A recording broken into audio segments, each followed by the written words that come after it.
Olá a todos, amigos e irmãos da Liga Espírita do Estado de São Paulo. Que a paz do Mestre Jesus possa estar com todos nós, que mais uma vez sejamos gratos por essa santa oportunidade de estarmos aqui, ouvindo e aprendendo um pouco mais sobre as leis de Deus, os ensinamentos do nosso irmão maior Jesus Cristo. Sempre é uma alegria, uma gratidão muito grande poder estar aqui com todos vocês, aprendendo, conversando um pouco mais sobre os ensinamentos de Jesus. E dando continuidade, então, às leituras, e os estudos que estamos fazendo na nossa apostila de Espiritismo, ficou faltando uma pequena parte da aula passada, da aula 31, onde a gente falou da matéria. Então, hoje a gente vai falar da matéria, que é o que ficou faltando da aula passada, e a gente vai começar o capítulo 32, onde a gente vai falar sobre muitos chamados, poucos escolhidos, vamos falar sobre os trabalhadores da última hora, e a gente vai falar sobre conhecer a ti mesmo. Então, é uma aula muito interessante hoje, a gente vai ter bastante coisa para a gente conversar. Então, para quem tem a apostila física, estamos na página 110, e quem vai fazer a matéria do que ficou, fazer a leitura do que ficou sobre a matéria da aula passada vai ser a Yuki, hoje vai fazer a leitura para a gente. Pode começar, Yuki, então, por favor. Boa noite a todos. Então, vamos estudando a matéria. Não há em todo o universo senão uma substância primitiva, cosmos ou matéria cósmica dos uranógrafos. Há um fluido etéreo que enche o espaço e penetra os corpos. Esse fluido é o éter ou matéria cósmica primitiva, geratriz do mundo e dos seres. Este fluido penetra nos corpos como um imenso oceano. É nele que reside o princípio vital que dá nascimento à vida dos seres e a perpétua sobre cada globo segundo sua condição. A princípio, no estado latente e dormita, ali onde a voz de um ser não o chama. Cada criatura mineral, vegetal, animal ou de outra espécie, pois há outros reinos naturais dos quais nem mesmo suspeitamos a existência, por virtude desse princípio vital universal, sabe adequar as condições de sua existência e de sua duração. As moléculas do mineral têm certa soma dessa vida, assim como a semente e o embrião, e agrupam-se conforme o organismo, em figuras simétricas que constituem os indivíduos. Trecho do livro A Gênese. Do ponto de vista material, define-se geralmente a matéria como sendo o que tem extensão, o que é capaz de nos impressionar os sentidos, o que é impenetrável. Mas a matéria existe em estado que ignorais. Pode ser, por exemplo, tão etérea e sutil que nenhuma impressão vos cause aos sentidos. Contudo, é sempre matéria. Está na questão 22.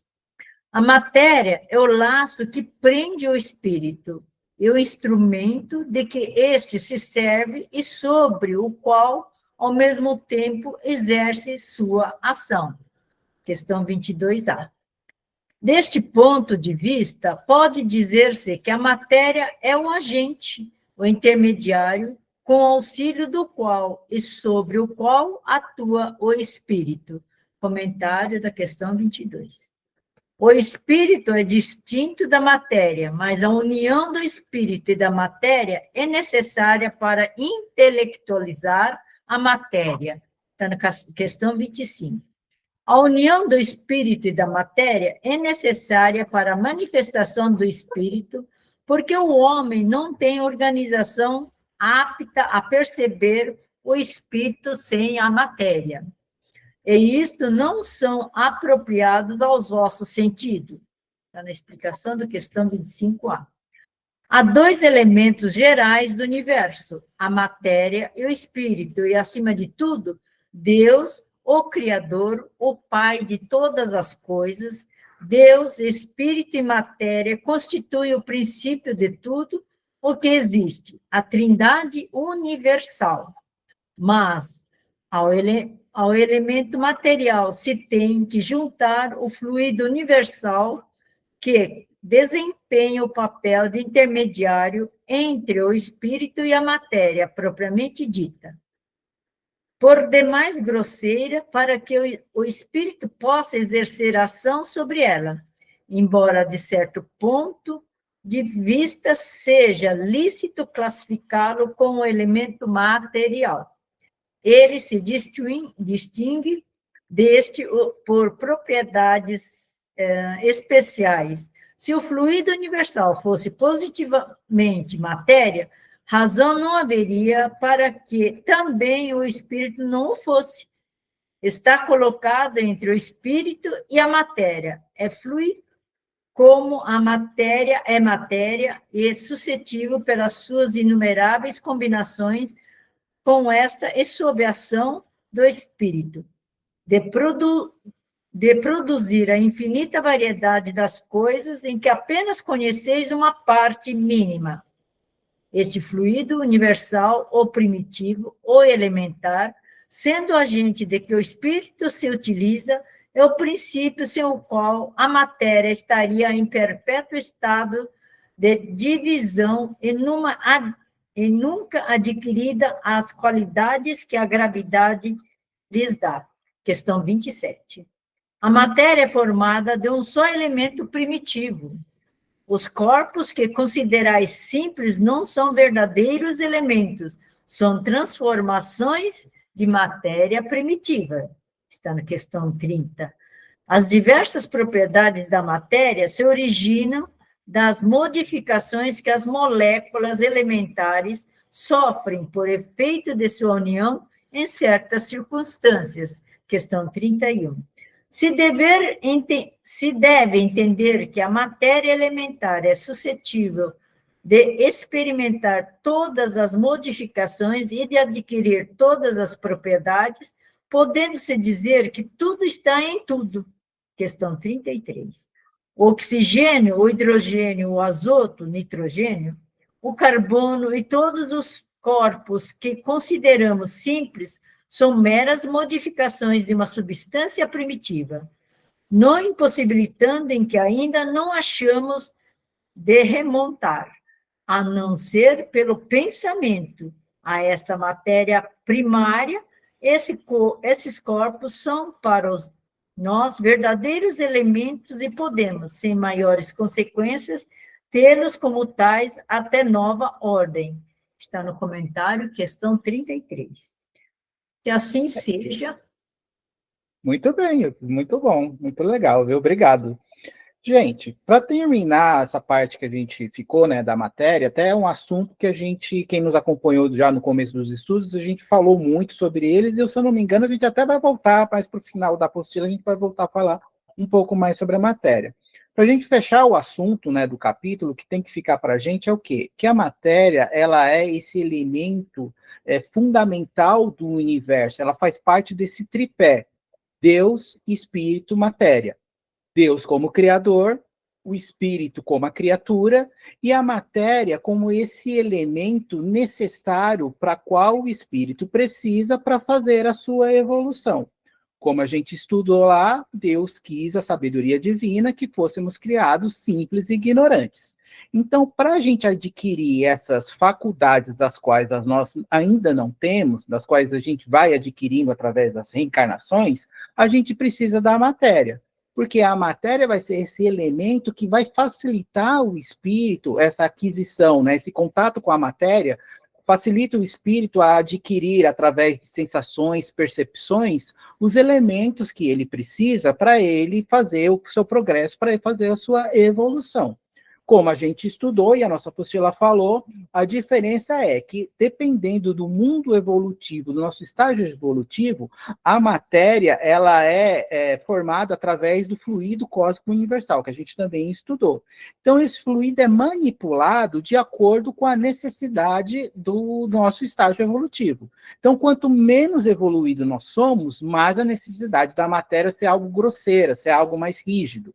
Quanto mais a gente vai evoluindo, essa matéria tende a ser uma coisa mais sutil. E o que tem que ficar para a gente, e isso para o nosso estudo e para a nossa análise, é o quê? Quis a sabedoria divina que a matéria, esse contato com a matéria, ela trouxesse prazeres, trouxesse satisfações para o espírito. Por quê? Para que essa nossa evolução ela não fosse algo tão mecânica. Então, com o contato do espírito, né, com as coisas materiais, muitas das coisas materiais trazem prazeres, satisfações para o espírito. O problema é o quê? Como o espírito é um ser ainda que está em evolução, tem muito a aprender, é ignorante, o que acontece? Muitas vezes ele se deixa levar por esses prazeres, por essas satisfações, e começa uma busca desenfreada por isso. E essa busca desenfreada faz o quê? Com que a gente adquira desequilíbrios, com que a gente adquira umas tendências, com que a gente adquira defeitos, que vão fazendo parte da nossa vida, que aí, conforme a gente vai evoluindo, o nosso discernimento vai melhorando, a gente vai educando, a gente vai equilibrando mais isso. Então, o cuidado que a gente precisa ter é justamente isso. A gente precisa entender o quê?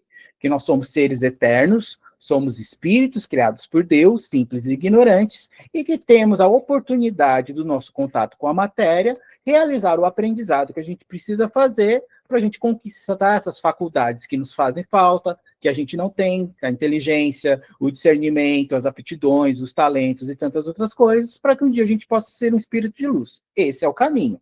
O que atrapalha um pouco isso é justamente a nossa má utilização, muitas vezes, da matéria, levado por esses prazeres, as satisfações que a matéria nos traz. E aí a gente acaba saindo desse caminho. A gente já vai até estudar hoje, a gente vai falar um pouco sobre isso nos muitos chamados e poucos escolhidos. Então, esse cuidado que a gente precisa ter. Qual que é a nossa missão, qual que é o nosso trabalho? É a gente saber que nós somos espíritos, que no momento estamos na matéria, então é usufruir da matéria o melhor que ela pode nos dar, no sentido, o que a matéria me traz de benefício, pensando em espírito eterno que eu sou. Então aí é trabalhar isso, absorver isso de uma melhor maneira e se afastar das coisas que vão me levar a esse desequilíbrio, vão me levar a umas paixões, a desenvolver defeitos e até muitas vezes me endividar perante as leis de Deus. É esse o cuidado que eu preciso ter. Então a ideia é o espírito eterno que eu sou, saber do momento que eu tenho, saber aproveitar da melhor maneira possível a oportunidade que eu tenho da reencarnação, para que eu possa aproveitar e tirar da matéria aquilo que ela me traz de bom, de benefícios, para que isso possa adquirir esses conhecimentos que vão fazer parte do meu espírito e me afastar cada vez mais dessas más tendências que muitas vezes vão fazer com que eu me endivide perante as leis de Deus. Esse talvez seja o nosso maior desafio, equilibrar nós que hoje somos espíritos, mas que no momento estamos na matéria, sem levar tanto para um lado, sem levar tanto para o outro. Para ter o discernimento da gente saber aproveitar da melhor maneira esse estágio que nós estamos na matéria, sem nos endividarmos perante as leis de Deus e adquirindo os conhecimentos que a gente precisa, pensando em espírito eterno que nós somos. A ideia é essa. Então vamos para a aula 32, que já vai aparecer aqui. Aqui está na tela. E a gente vai falar sobre muitos chamados, poucos escolhidos, vamos falar sobre os trabalhadores da última hora, e o aprender a viver, conhecer a si mesmo, adquirir o conhecimento das coisas, engloba tudo sobre esse conhecer a si mesmo. Então é isso que a gente vai falar. Estamos na página 111, e quem vai fazer a leitura agora, então, para nós é a Liliane. Vamos lá, Liliane? Vamos sim. Muitos chamados, poucos os escolhidos. E respondendo Jesus, lhes tornou a falar segunda vez em parábolas, dizendo: O reino dos céus é semelhante a um rei que, desejando fazer as bodas a seu filho, mandou seus servos chamar os convidados para as bodas, mas eles recusaram vir. Enviou de novo outros servos com este recado aos convidados: Eis aqui tenho preparado o meu banquete. Os meus, acho que é louros, né? Uhum. Pombos e animais cevados estão já mortos e tudo está pronto. Vindes às bodas. Mas eles desprezaram o convite e se foram, um para sua casa de campo, outros para o seu tráfico. Outros, porém, lançaram mãos dos servos que ele enviara, e depois de os haverem ultrajado, os mataram. Mas o rei, tendo ouvido isso, se irou, e tendo feito marchar os seus exércitos, acabou com aqueles homicidas e pôs fogo à sua cidade. Então disse aos seus servos: As bodas, com efeito, estão aparelhadas, mas os que foram chamados não foram dignos de acharem no banquete. Ide, pois, às saídas das ruas, e os quanto achardes, convidai-os para as bodas. E tendo saído os seus servos pelas ruas, congregaram todos os que acharam, maus e os bons, e ficou cheia de convidados a sala do banquete de bodas. Entrou depois o rei para ver os que estavam à mesa, e viu ali um homem que não estava vestido com veste nupcial. E disse-lhe: Amigo, como entraste aqui não tendo veste nupcial? Mas ele emudeceu. Então disse o rei a seus ministros: Atai-o de pés e mãos e lançai-os nas trevas exteriores. Aí haverá choro e ranger de dentes, porque são muitos chamados e poucos os escolhidos. Mateus 22, 1, 4. Nesta parábola, por exemplo, Jesus compara o reino dos céus, onde tudo é felicidade e alegria, a uma festa nupcial. Os primeiros convidados são os judeus, que Deus havia chamado em primeiro lugar para o conhecimento da sua lei. Os enviados do rei são as palavras. Não, peraí. Os enviados do rei são os profetas que convidaram os judeus a seguir o caminho da verdadeira felicidade, mas cujas palavras foram pouco ouvidas, cujas advertências foram desprezadas. E muitos deles foram mesmo massacrados, como os servos da parábola. Os convidados que deixam de comparecer, alegando que tinha de cuidar de seus campos e de seus negócios, representam as pessoas mundanas, que, absorvidas pelas coisas terrenas, mostram-se indiferentes para as coisas celestes. Antes da vinda de Cristo, com exceção dos hebreus, todos os povos eram politeístas e idólatras. Se alguns homens superiores haviam atingido a ideia da unidade divina, essa ideia, entretanto, permanecia como sistema pessoal, pois em nenhuma parte foi aceita como verdade fundamental, a não ser por alguns iniciados, que ocultavam seus conhecimentos sobre formas misteriosas, impenetráveis à compreensão do povo. Os judeus foram os primeiros que praticaram publicamente o monoteísmo. Foi a eles que Deus transmitiu a sua lei, primeiro através de Moisés, depois através de Jesus. Desse pequeno foco, partiu a luz que devia expandir-se pelo mundo inteiro, triunfar do paganismo e dar a Abraão uma posteridade espiritual, tão numerosa como as estrelas do firmamento. Mas os judeus, embora repelindo a idolatria, haviam negligenciado a lei moral para se dedicarem à prática mais fácil do culto exterior. Foi então que Jesus apareceu, enviado para chamá-los à observação da lei e para abrir-lhes os novos horizontes da vida futura. Primeiros convidados ao banquete da fé universal, eles repeliram, porém, as palavras do celeste Messias e o sacrificaram. Foi assim que perderam o fruto que deviam colher da sua própria iniciativa. São eles, sobretudo, que Jesus compara aos convidados que se negaram a comparecer ao banquete de núpcias. E acrescenta que o rei, vendo isso, mandou convidar a todos os que fossem encontrados nas ruas, bons e maus.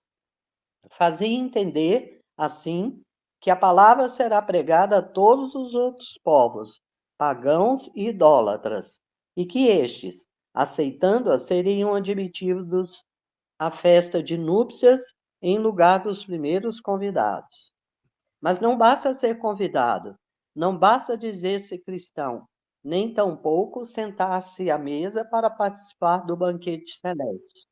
É necessário, antes de tudo, e com condição expressa, vestir a túnica nupcial, ou seja, purificar o coração e praticar a lei segundo o Espírito, pois essa lei se encontra inteira nessas palavras: fora da caridade não há salvação.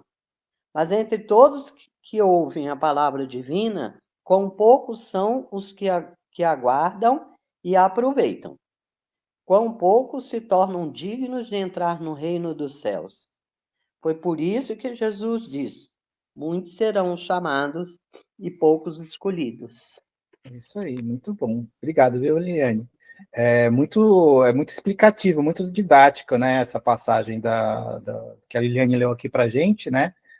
Paulinho, faz a leitura também para nós, por favor, dos trabalhadores da última hora. A gente faz depois um comentário geral sobre esses dois Sim, temas. Trabalhadores da última hora. Uhum. O reino dos céus é semelhante a um homem, pai de família, que ao romper da manhã saiu a assalariar trabalhadores para a sua vinha. E feito com os trabalhadores o ajuste de um dinheiro por dia, mandou-os para a sua vinha. E tendo saído junto da terceira hora, viu estarem outros na praça, ociosos. E disse-lhes: ide vós também para a minha vinha, e dar-vos-ei o que for justo. E eles foram. Saiu, porém, outra vez, junto na hora sexta e junto da hora nona, e fez o mesmo. E junto da 11ª hora, tornando a sair, e achou outros que lá estavam, e disse: por que estáis vós aqui todo dia ociosos? Responderam-lhe eles: porque ninguém nos assalariou. Ele lhes disse: ide vós também para a minha vinha. Porém, lá no fim da tarde, disse o senhor da vinha ao seu mordomo: chama os trabalhadores e pagai-lhes o jornal, começando pelos últimos e acabando nos primeiros. Tendo chegado, pois, os que foram junto da hora 11ª, recebeu cada um seu dinheiro. E chegando também os que tinham ido primeiro, julgaram que haviam de receber mais, porém também estes não receberam mais do que um dinheiro cada um. E ao recebê-lo, murmuravam contra o pai de família, dizendo: estes que vieram por último não trabalharam senão uma hora, e tu o igualastes conosco, que aturamos o peso do dia e da calma. Porém ele, respondendo a um deles, lhe disse: amigo, eu não te faço agravo. Não convieste tu comigo num dinheiro? Toma o que te pertence e vai-te, que eu de mim quero dar, também a este último, tanto quanto a ti. Visto isto, não me é lícito fazer o que quero? Acaso o teu olho é mau porque eu sou bom? Assim serão os últimos os primeiros e primeiros os últimos, porque são muitos os chamados e poucos os escolhidos. Mateus 21:16. Jesus amava a simplicidade dos símbolos. Na sua vigorosa expressão, os trabalhadores da primeira hora são os profetas. Moisés e todos os iniciadores que marcaram as diversas etapas do progresso, continuadas através dos séculos pelos apóstolos, os mártires, os pais da igreja, os sábios, os filósofos e, por fim, os espíritas. Estes que vieram por último foram, entretanto, anunciados e préditos desde o advento do Messias. Receberão, pois, a mesma recompensa. Que digo? Receberão uma recompensa maior. Últimos a chegar, os espíritos aproveitam o trabalho intelectual dos seus antecessores, porque o homem deve herdar do homem e porque os trabalhos e seus resultados são coletivos. Deus abençoa a solidariedade. Este é um dos verdadeiros sentidos dessa parábola, que encerra todas as que Jesus dirigiu ao povo, as linhas do futuro, e também, através de suas formas, imagens, a revelação dessa magnífica unidade que harmoniza todas as coisas do universo, dessa solidariedade que liga todos os seres atuais ao passado e ao futuro. Através da parábola dos trabalhadores da última hora, todos estão convidados por Jesus a trabalhar na obra de Deus. Todos são bem-vindos. Isso aí. Aprender assim. É isso aí. Aí Certo. depois a gente comenta essa parte do aprender a viver. Tudo Obrigado, viu, Paulinho? Muito bom. Por nada. Gente, vamos lá, vamos conversar um pouquinho sobre o que a gente acabou de ler aqui. Até os muitos chamados e poucos escolhidos foi, coincidentemente, foi o tema, né, do nosso evangelho no domingo, para quem esteve no trabalho lá com a gente, né?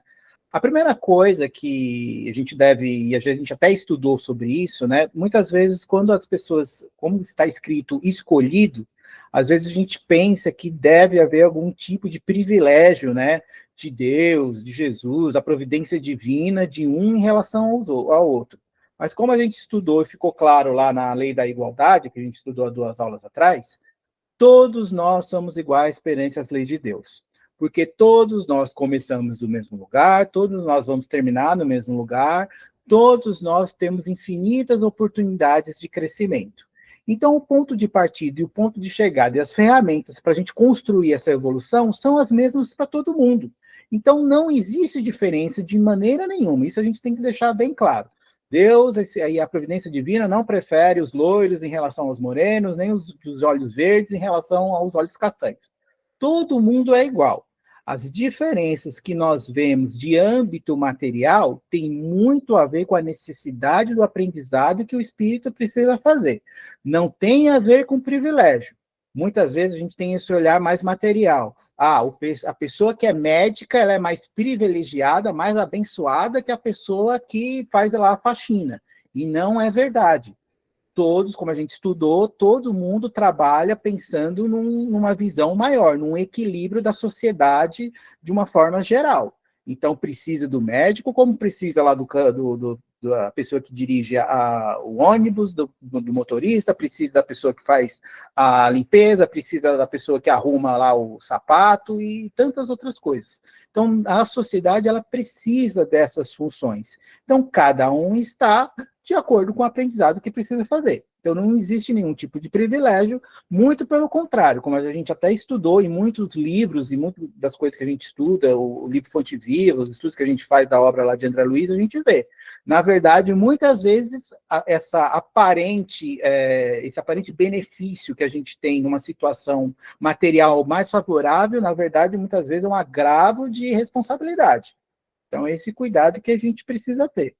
Então, o que são esses chamados da qual esse ensinamento de Jesus tão importante ele fala para nós?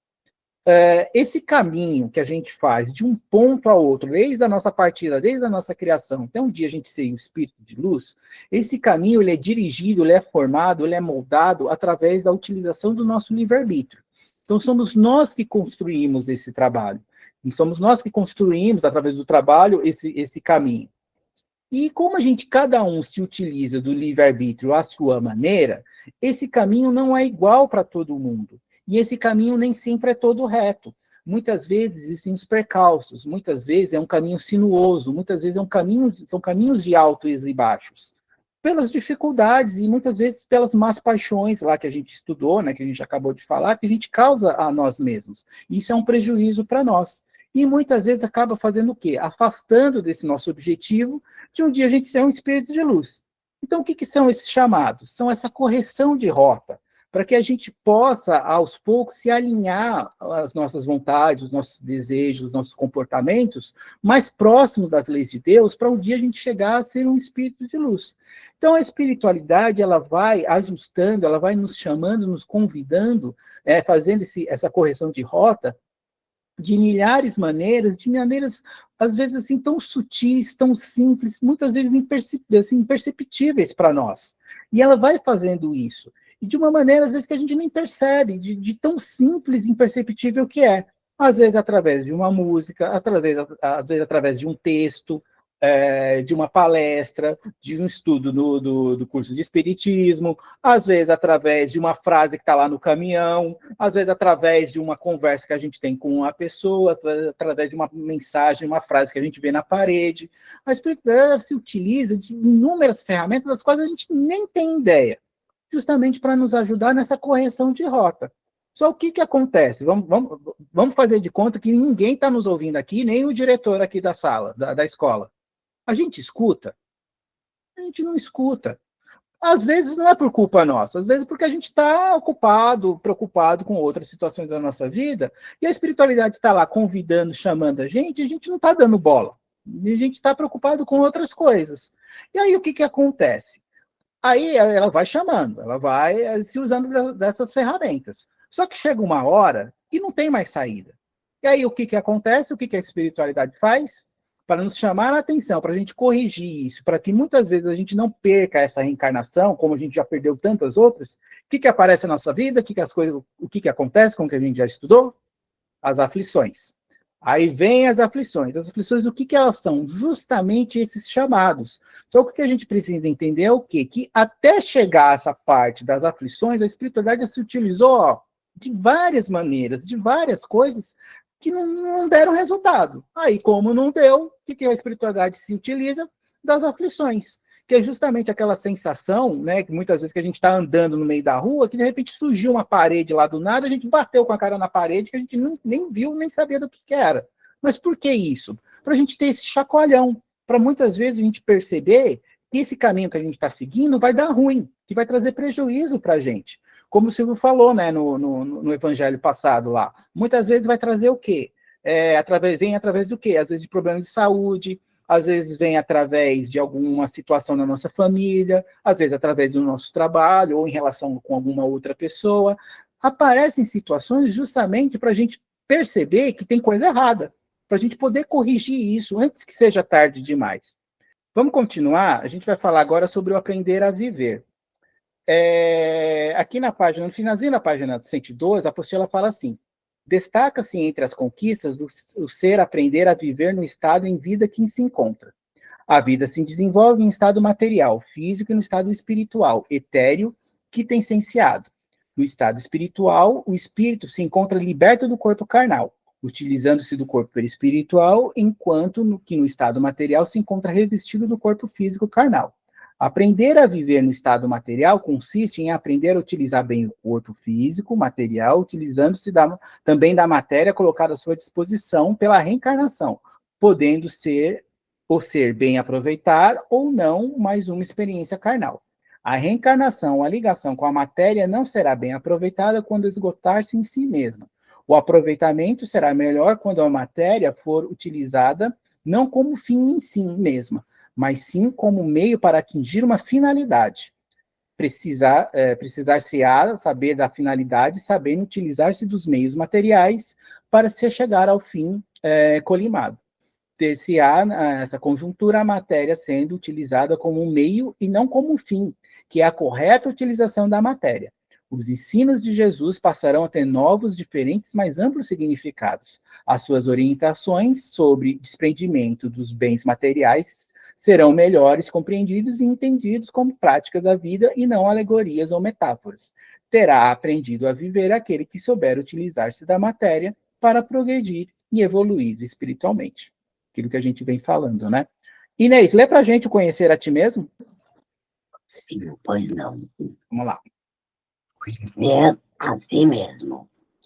Jesus, nos seus ensinamentos, orienta a amar a Deus, amar os semelhantes e amar a si mesmo, afirmando que é o maior mandamento da lei de Deus.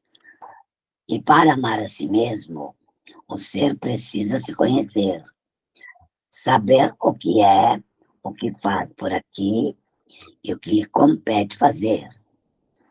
Especialmente o que faz por aqui e o que lhe compete fazer dependerá essencialmente de saber o que é.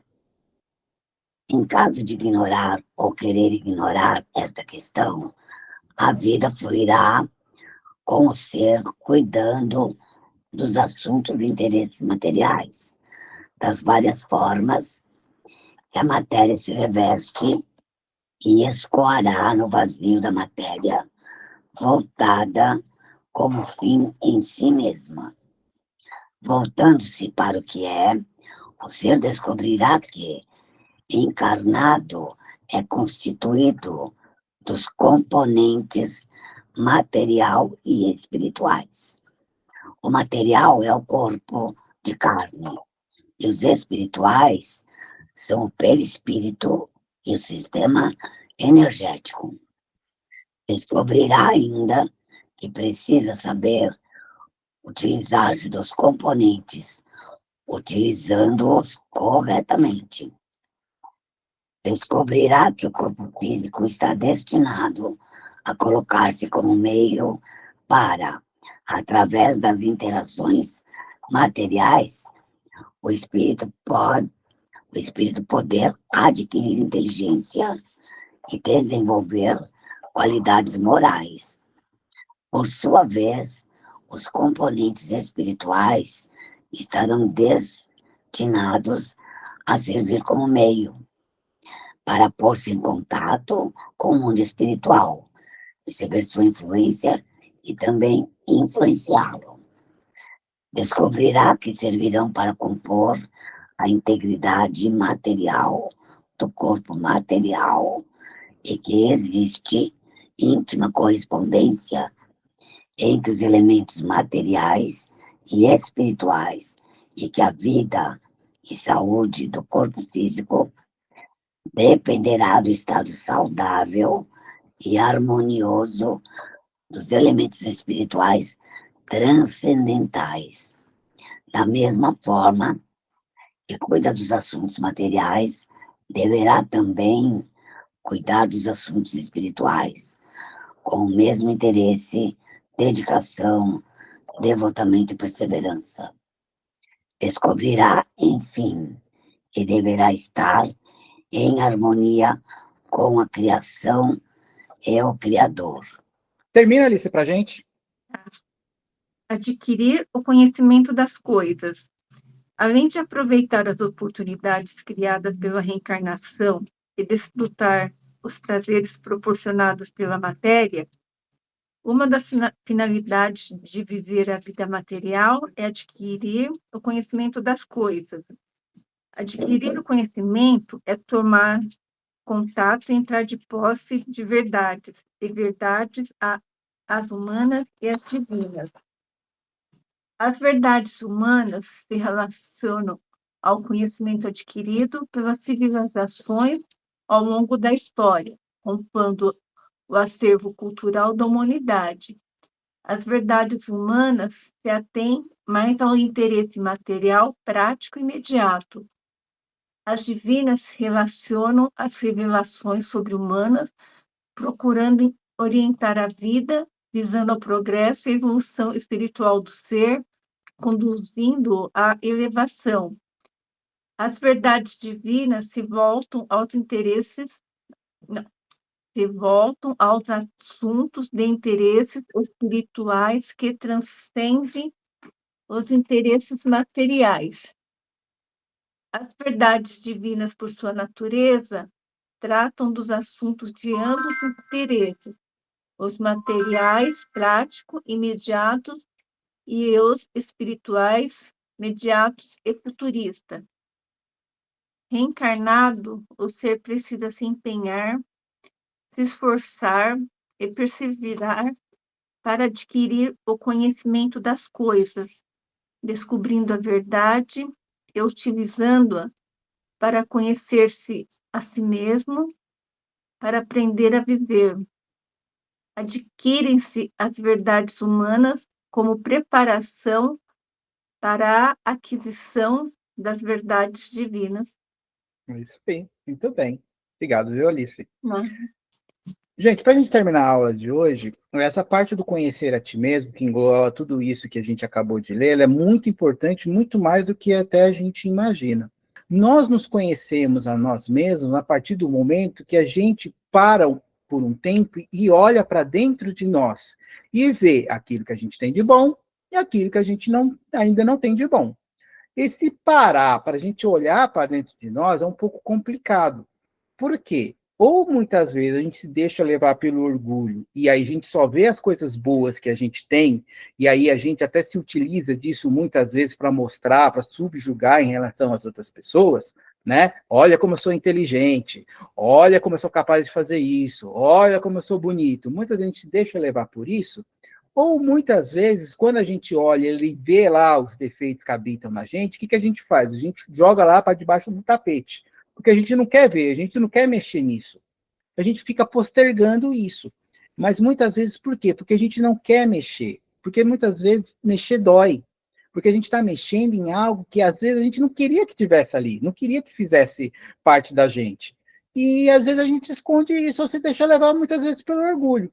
Só que qual que é o problema da gente não reconhecer isso? Os espíritos encarnados e desencarnados, o que eles fazem? Eles se aproveitam dessas nossas falhas, disso que existe ainda dentro da gente, para benefício deles. Porque a gente não está tomando conta disso, a gente não trabalha, a gente finge que isso não existe. Só que eles sabem, e eles se utilizam disso em benefício deles. Então, esse conhecer a si mesmo é olhar para dentro de nós e ver as coisas boas que já existem na gente, as coisas boas que a gente conquistou, potencializar isso, né, em forma de ajudar isso em relação às outras pessoas, como a gente estudou, não guardar para nós, ou não usar isso apenas para benefício nosso, ajudar as pessoas com essas virtudes que a gente já tem, porque assim a gente vai estar desenvolvendo, vai estar potencializando elas, e olhar para os nossos defeitos e acolher com amor. Saber que a gente ainda é um pouco paciente, saber que a gente é um pouco ainda intolerante, saber que às vezes a gente é ansioso, ainda é normal para a gente, a espiritualidade sabe disso. O que a gente não pode é ignorar. Muitas vezes a gente acaba ignorando isso que existe na gente, e aí o que faz? As pessoas se aproveitam disso. E aí a pessoa ela vai se acertar perante as leis de Deus. Só que nós nos prejudicamos muitas vezes por causa que existe isso dentro da gente, a gente não quis trabalhar, a gente não quis enxergar, foi o outro lá e se aproveitou disso. E às vezes a gente tem que passar por isso, a espiritualidade permite que a gente passe por isso, por aprendizado, para que na próxima vez a gente esteja mais atento. Eu vou terminar aqui a gravação para não ficar muito longo, né? A gente já desde já a gente agradece aí a paciência, né?